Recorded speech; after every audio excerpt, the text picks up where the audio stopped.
Hi, my name is Viva Paredes. A lot of people call me Viva. I think as artists, you have to allow yourself to do what you really want to do. Do what your interests are. You have to speak from the heart. My advice to young people is do what you really are interested in and try to say something. I find my work is my way of talking. I find it very personally satisfying that I'm leaving something behind. My grandmother was a cook and a curandera. She gave me her molcajete when I was very young. The molcajete is I think of it as an original Cuisinart. It's always been used thousands of years. It hasn't changed at all.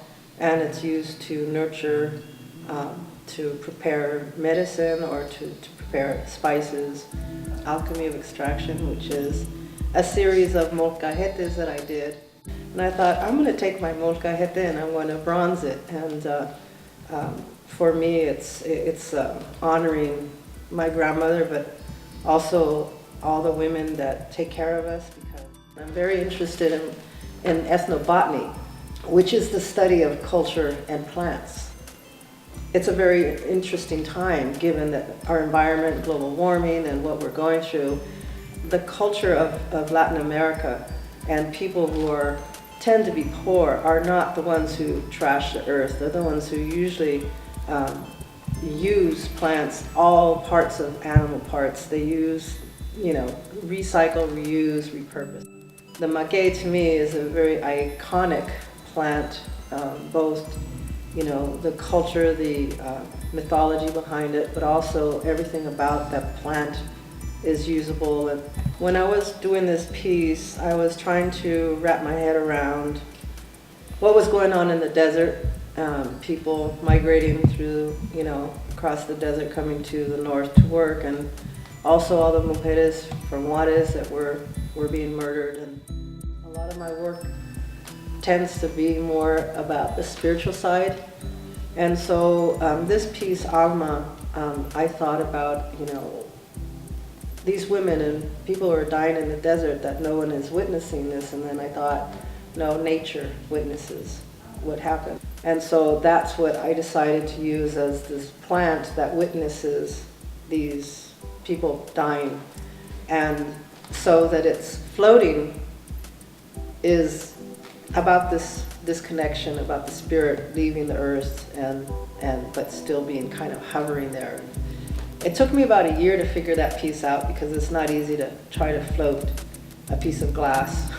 My Pocha Tongues is about me. I was born in the 50s, so there was no bilingual classes, and it was really looked down on for you to speak Spanish in school, so you used to get punished. And so I felt like language got taken away from me. But that was sort of like tearing out my tongues, taking out my way of speaking, because my whole world was Spanish.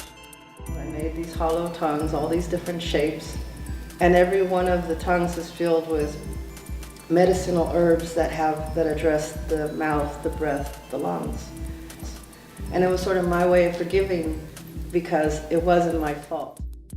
On the other side of that also is I didn't know I was dyslexic until I was in my 40s.